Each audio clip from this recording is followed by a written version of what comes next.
যে আগষ্ট মাহৰ প্ৰথম সপ্তাহৰ পৰাই মই চেষ্টা কৰিম 2 বা 3 আগষ্টৰ পৰাই আপোনালোকে অৰুণোদয় আঁচনি আগৰ দৰে লাভ কৰিব। আগষ্ট মাহৰ পৰা অৰুণোদয় আপোনালোকে মাহেকীয়া নিয়মিতভাৱে পাই থাকিব আৰু আপোনালোকে অলপো চিন্তা কৰিব নালাগে।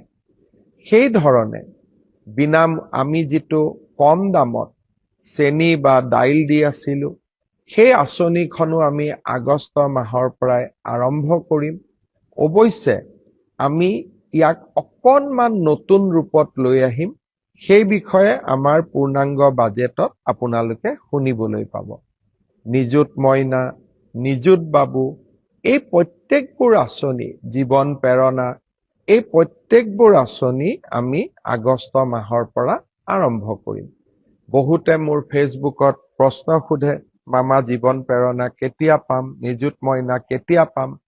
আমি গোটেইবোৰ আঁচনি আগষ্ট মাহৰ পৰা আপোনালোকক দিয়া ব্যৱস্থা কৰিম আৰু তাৰ পিছত সমগ্ৰ সময়ছোৱাত আপোনালোকে এই আঁচনি নিৰবিচ্ছিন্নভাৱে পাই থাকিব। এই আঁচনিসমূহ চলি থকাৰ লগতে আমি অসমৰ বাবে গ্ৰহণ কৰা ডাঙৰ ডাঙৰ আঁচনিবিলাকৰ কামো এই সময়ছোৱাত আগবঢ়াই লৈ গৈ আছোঁ।